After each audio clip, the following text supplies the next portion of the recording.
On this week's Rebel Report, the Golden Knights face the San Jose Sharks in the last two games of the first round of playoffs. Also, find out how the Raiders are coming together with the community to give junior varsity high school kids an opportunity to feel like a professional football player. And our very own Isaiah Torres learned how to properly throw a bowling ball to make a strike. Find out what he learned and if he made one on this week's Rebel Report, starting right now.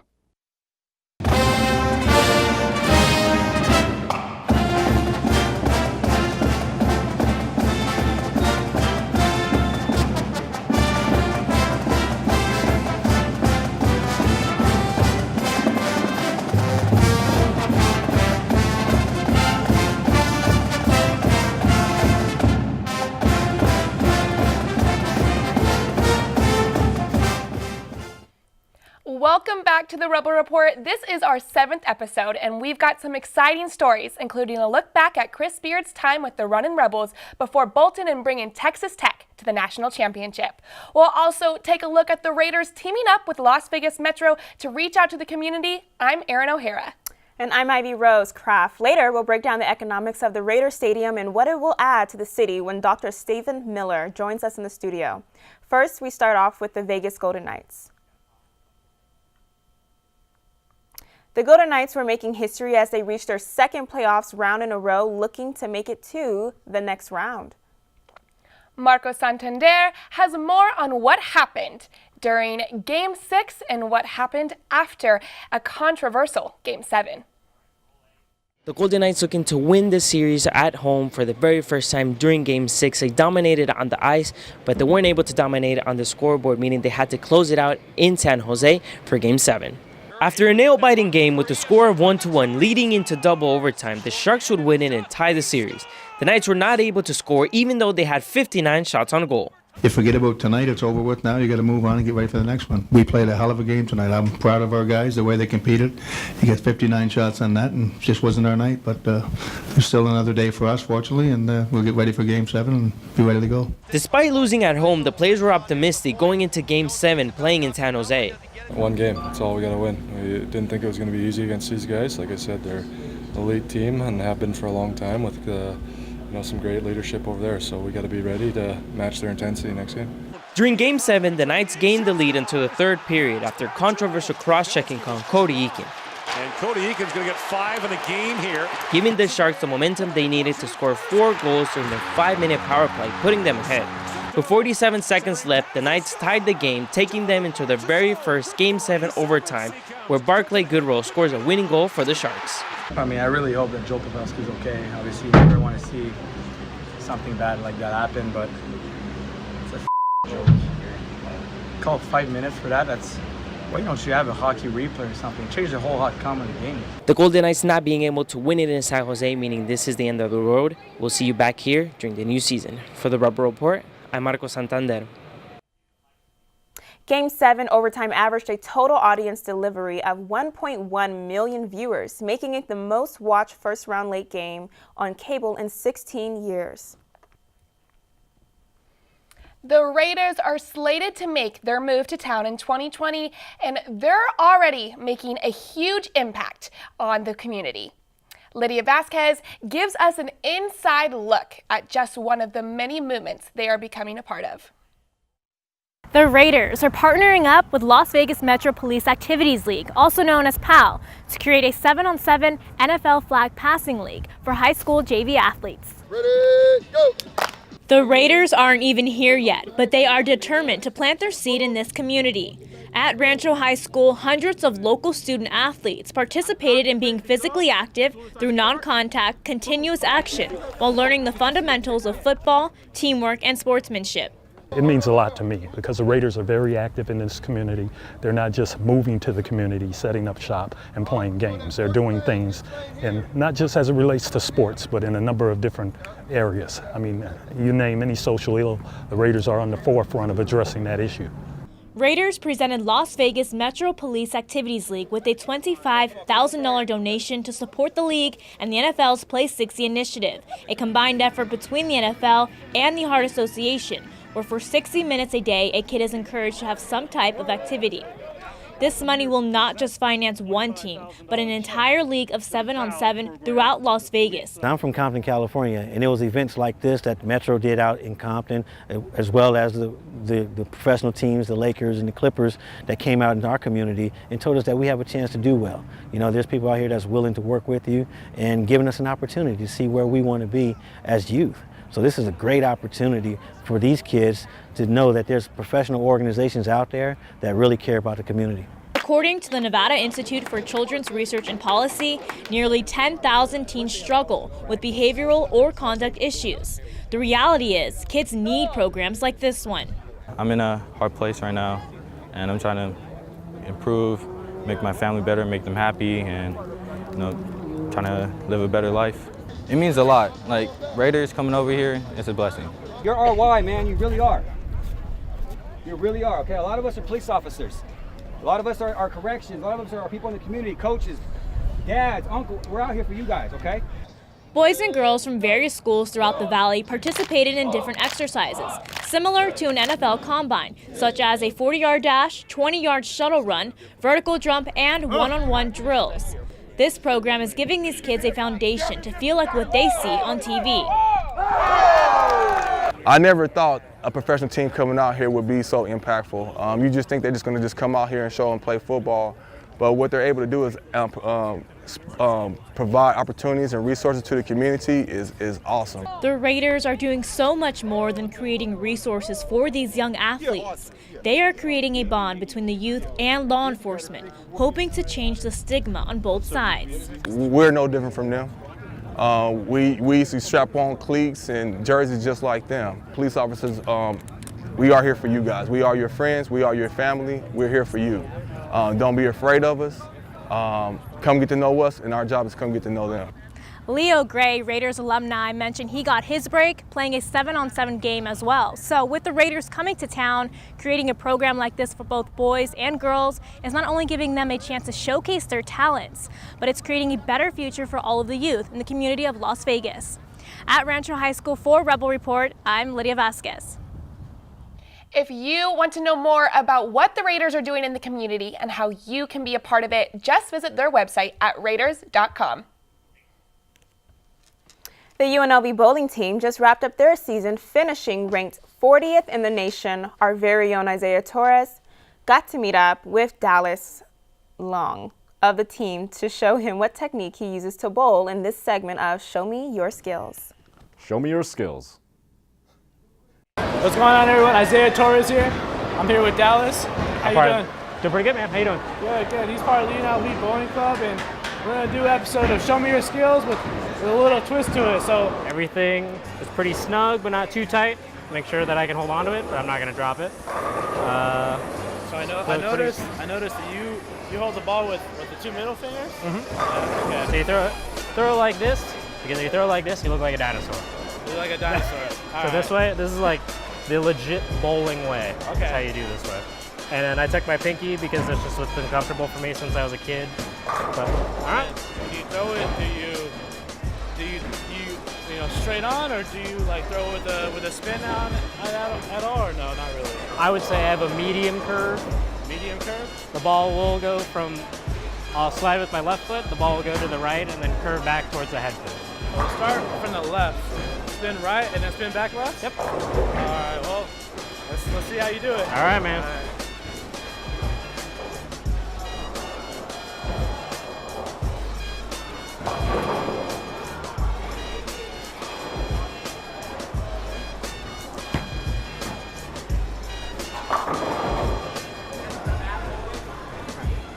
That easy. That's it. He said that's easy. I don't know how he did that. All right. Gotta use the hand dryer, man. Maybe I should wear my glasses. Nah, it's fine. I can see it on there. All right. I'll try not to let you down, Dallas. I'll try not to let Go get him, man. Nice and easy. Nice and easy.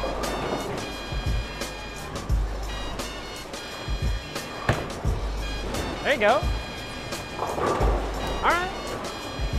Got to start. I tried to spin it like you, but it didn't work out too good. I think the real problem was the bowling shoes. You Oh, yeah. Yeah.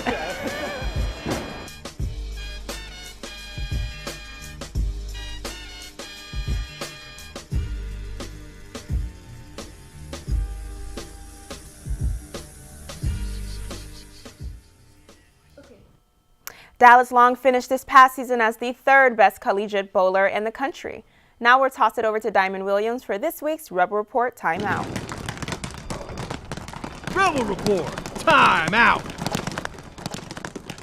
Thanks, guys. We're so excited to have Dr. Miller in studio today. Hi, Dr. Miller. Hi. Hi. You are professor of economics here at UNLV. So I want to start by saying, what's your specialty besides that, and what's your focus? Well, my specialty is probably macroeconomics and financial institutions, finance, a little bit of housing. I've been doing this for 49 years, so I've done a lot of different things, both on the macro and micro side. Just say I do everything. Yeah, I guess so. So how do you feel the VGK has impacted the economy? Well, it's interesting. The Golden Knights have had a two-year run, and it's been amazing what's happened. Even though they sort of had a problem this week and disappointed a lot of people, including themselves, yes. It was not a good outcome. But the esprit de corps within the community was boosted. I think that's not something that's sort of an economic outcome, but it's good for the community. They have their practice facility in Henderson, and yes. My understanding is they're going to build another one. I'm sorry, they have their practice facility in Summerlin, and they're planning on building a new one in Henderson. Why would they do that? Well, it's because their facility in Summerlin is overbooked. It's such a great success that it's just growing, and we expect similar sorts of events to occur when the Raiders come to town. Yeah, touching on that, how do you think the Raiders will affect the economy? Well, I think they probably should have an even bigger effect because the attendance is larger. It's a bigger stadium, and the stadium itself has more than just the Raiders as an outcome. In order for that to be economically viable, they need to have upward to 50 events over a year that come and participate in that venue. Mm-hmm. So which team do you feel will be a bigger money bracket for Vegas? Vegas Knights or the Raiders? I think, assuming that the Raiders are successful in the transition and make it here in Vegas, the Golden Knights have proved that they've already done that. Yeah. I think that the Raiders will be a bigger pot of money coming into the Las Vegas community. Mm-hmm. So we've already seen a hike in rent prices, housing prices. Going along with that, what else do you think will be a hike in prices besides with the Raiders coming? Well, I don't know that the housing prices are going to be affected that much by the Raiders. What's happening is the population is now growing in Las Vegas at 2%. It's about half the rate that we grew before the Great Recession, but we're growing one of the fastest rates in the country in terms of population, and it's hard to keep up with housing. So, and a matter of fact, across the entire country, especially in the Mountain West and the West Coast, housing prices has been going up. There's some indication that it's slowing down a bit. The number of months supply of housing in Las Vegas has crept up. A year ago it was under 2 months, but we're up above that, so the market is cooling a bit. Could you see in the future Las Vegas turning into, say, LA, California areas, like with the expense rate? I would say that what happens in Las Vegas is we'll turn into the retired LA community, because what happens is LA residents are retired, they sell their house, they come here, they pocket part of their equity and purchase another home of about the same quality, same size. Yes, yes. Well, that's all we have for you today, Dr. Miller. Thank you so much for being here today. We appreciate you. That wraps up Rebel Report Timeout. We'll toss it over to panel. Thanks for joining us for another episode of the panel discussion. We've got some exciting and controversial news in the sports world this week. Joining us today, we've got Emily Perez, Kaylin Sokel, and Isaiah Torres. Thanks, guys, for joining us. All right, let's get started. Our Vegas Golden Knights lost to a heartbreaking Game 7 over a controversial call with Cody Eakin and the cross-check to Joe Pavelski. What are your thoughts? What are your feelings? I know some people are saying it was one call, they still scored 4 goals, and others are saying that they completely threw off their momentum. The problem with that call was that they did a major penalty against Cody Eakin, which put him in the box for 5 minutes. So that is something like when a cross-check happens during a face-off. I mean, that's common, but is it illegal? Yes. But that should have only been a minor penalty, which would have only been 2 minutes. So we saw that the Sharks scored 4 goals in that power play in 4 minutes, you know, and so do I feel that call was invalid? Totally. And like the city right now is still heated over this call, and they should be, because, you know, we don't know if what would have happened in that game if it only would have been 2 minutes that Cody Eakin was in the box. Do you think blood on the ice kind of influenced that decision? They kind of freaked out and just rushed to the call? I think that the refs felt that they needed to call something because of the blood on the ice. I mean, it was unfortunate what happened to Joe Pavelski. It was like a freak accident where some people are calling it. And, you know, all the blood is, I think, what caused the refs to call something. But, you know, honestly, calling that, it ruined the whole game. Right. And Kaylin, I know you're a little opinionated on this issue. What are your thoughts? How do you feel about this? So I actually tried to look at the statistics last time, power plays, goals, and what's the average per game.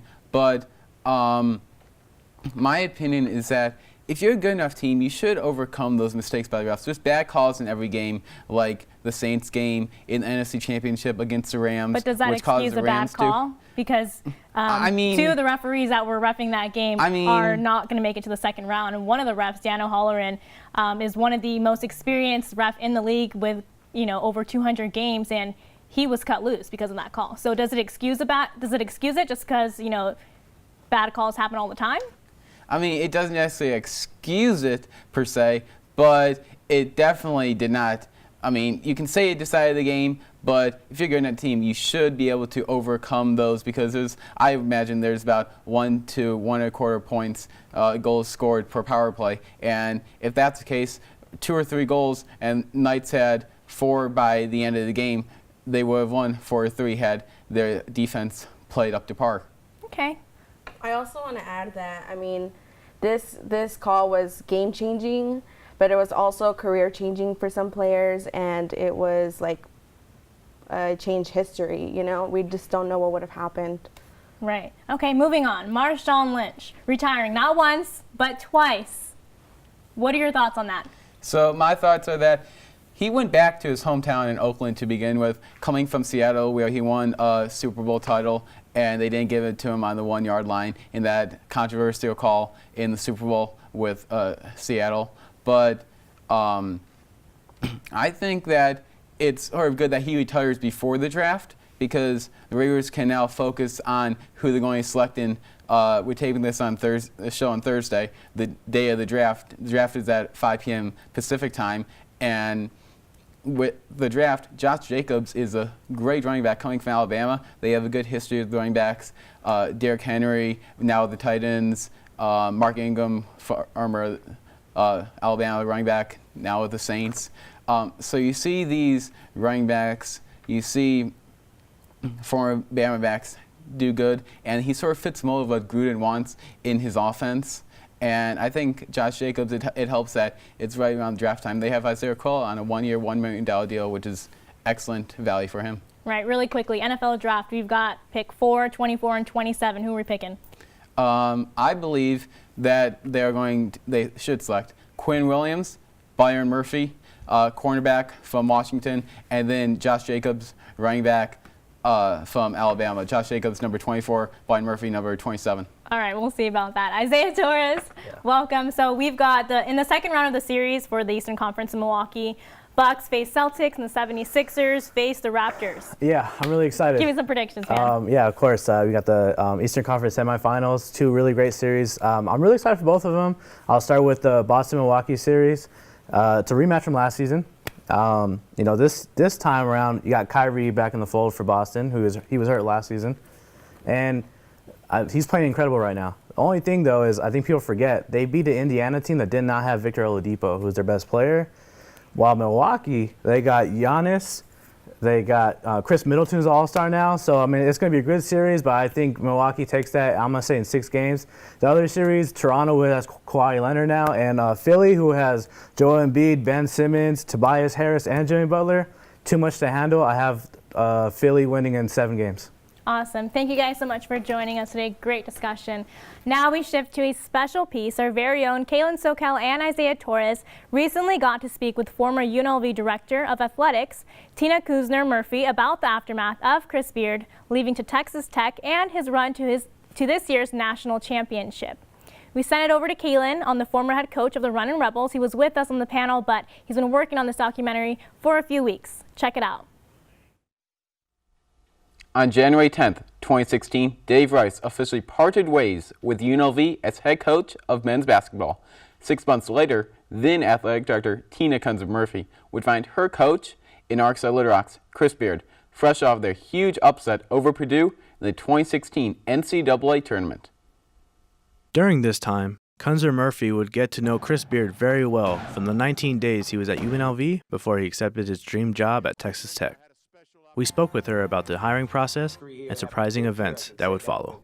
We had buckets of coaches, and it started with head coaches at major institutions, and then we had assistant coaches identifying that, and then we had other categories, people that might have been out of the game for a short time, and then also NBA type coaches that had been in the college game. Obviously his upset win was something that sparked some interest. Well, Tom Gingoli, who's an alum here and a big supporter, a big donor, and a great friend, he talked a little bit about Chris Beard. And when I heard him talk about him, I just thought, he's kind of the guy that I thought would be a good fit here. And we all started taking a deep dive in him. And when, everyone has a lawyer, everyone has an agent, and by the time we talked to Chris and talking about him coming to Las Vegas, he was our style. He was a hard worker, he was a blue-collar worker. It was all about his kids, coaching them the right way, turning them into great young people, and getting involved in the community. It was Beard's hard-working ethics and compliance traits that convinced Kuzner-Murphy that he was the right fit for UNLV. I don't ever feel like I got enough done in a day. I'm one of those guys that I wish there was 25 hours in a day. I tell our teams all the time, we've never lost. We either win or we run out of time, but losing's not an option. And we interviewed a lot of candidates, but he came in, he didn't have a resume. He knew we wanted him. And the folks, though, that interviewed him, he's just a down-to-earth guy. Miracles happen here, and we can do it overnight. And I really believed Chris Beard could make that magic here, and it takes a special person. That magic that she envisioned Beard bringing was similar to what Jerry Tarkanian did for the city of Las Vegas. Kuzner-Murphy said she saw the similarities between the two coaches when it came to motivating their players to always play with that chip on their shoulder. And I'll never forget what Coach Tarkanian told me that day. He's like, Chris, when a lot of people think of Las Vegas, they think of the lights, and they think of the tremendous things that is a big, big part of our city. But what Las Vegas really is the people behind those lights, and the blue-collar people, and our season ticket holders, and the working man. And I feel so comfortable today because I share Coach's view of Las Vegas. I heard about the chip on the shoulder, but, that's in the old, when Tark was here, and we had, you guys weren't even probably born yet, but we went 20-10, and you would have thought that the place was falling apart, the expectations, but they became, most of Tark's teams, played with that chip. Beach was, how much he loved his kids, but he goes, we're going to get back in the gym at 365 days to be back here again. You can't, how do you not love that? That's a coach, that's a competitive person, and that's the guy that's going to go and work harder than anybody else. And when you're a coach, that's what you have to do. You have to outwork, out-hustle, and you do have to have a little chip on your shoulder, and I think that's what great coaches are made of. Chris Beard is a great coach. For the young guys, the returners, let's do everything we can in the next 365 days to try to get back. That's what it's about, is, intercollegiate athletics, is being a team, and I love that team concept, and I saw it last night, and I was never prouder, and more kind of upset. Because, again, I try not to live what happened 3 years ago, but guys, You know, you watch him and you go, what if? So. Beard's coaching strategy and philosophy was on full display during the national championship game, and now everyone knows how great of a coach he is, including her. He's a hell of a coach, and everybody knows it now. And for those 19 days that we were here, and you know, I spent a lot of time with him and his coaches all day. He was the real deal. He is the real deal. Being the real deal is thanks to Beard's personality trait of being a grinder and doing whatever it takes to win. I've been called a grinder, and I take that as a compliment. I am a guy that gets up every day and puts a good day's work in and works as hard as I can till the end of the day, get a few hours sleep, and restart tomorrow. I'll do anything to win. You know, I'll make a lot of sacrifices, including breaking bones to win. When reflecting back on the decision to leave UNLV for Texas Tech, Beard took the time to give thanks and his respect for a few members of the UNLV staff. First, I wanted to, and I need to, thank the people at UNLV. In a difficult situation, I walked away with the utmost respect for the character and class in that university, and I wanted to publicly thank President Lynn Jessup, Tina Kunzer-Murphy, and Daryl Seibel, three people that I grew to have a lot of respect for in the last couple days. Why did we hire him? We just knew, and that's something that, you know, somebody could have a great resume, which he did, but it's got to be a great fit, you know. And we thought it was a great fit in hindsight. You know, you look back, it wasn't maybe the perfect fit for him when Texas Tech came calling, and I saw him, you know, the last couple games with his daughters in tow, and, you know, I'm happy for him. I'm happy for Chris Beard. It makes me sad because I think of what would have happened at UNLV. Despite it not working out for Beard at UNLV, Kunzer-Murphy is happy for him and admires his coaching pedigree. But there's still that feeling of emptiness for what could have been. I would love to tell you that we knew this was the greatest coach that, you know, that we'd seen in a long time, but there was something special about him. In just 3 years, Beard recruited players to come to the unlikely destination of Lubbock and led them to the national championship game.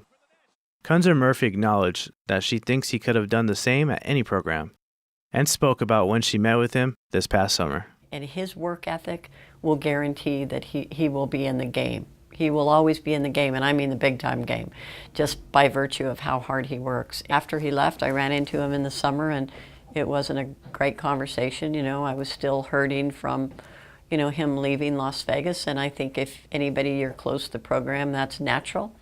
I'm not embarrassed to say it. I was pretty upset at his athletic director for calling after 6 days. I thought that was inappropriate for a top-notch athletic director to do that, because he knew what would be left here, and we've all seen the ramifications of that. And yes, we have seen the ramifications of that with Chris Beard going to the national title game in 3 years with Texas Tech, while UNLV fired Marvin Menzies after 3 seasons without a tournament appearance. This is Kaylin Sokal for the Rebel Report. Wow, that really makes you think about what could have been. Yeah, it does. But now UNLV is entering into a new chapter with the recent hire of TJ Otzelberger as head coach of the Runnin' Rebels. Great work by Isaiah and Kaylin on that piece. This is all the time we have for this week's episode of the Rebel Report. Be sure to stay tuned for our upcoming shows. You can catch up on all of our episodes on YouTube, Rebel Report UNLV, tweet us at Rebel Report UNLV, and follow us on Instagram at Rebel Report _UNLV. We'll see you guys next week.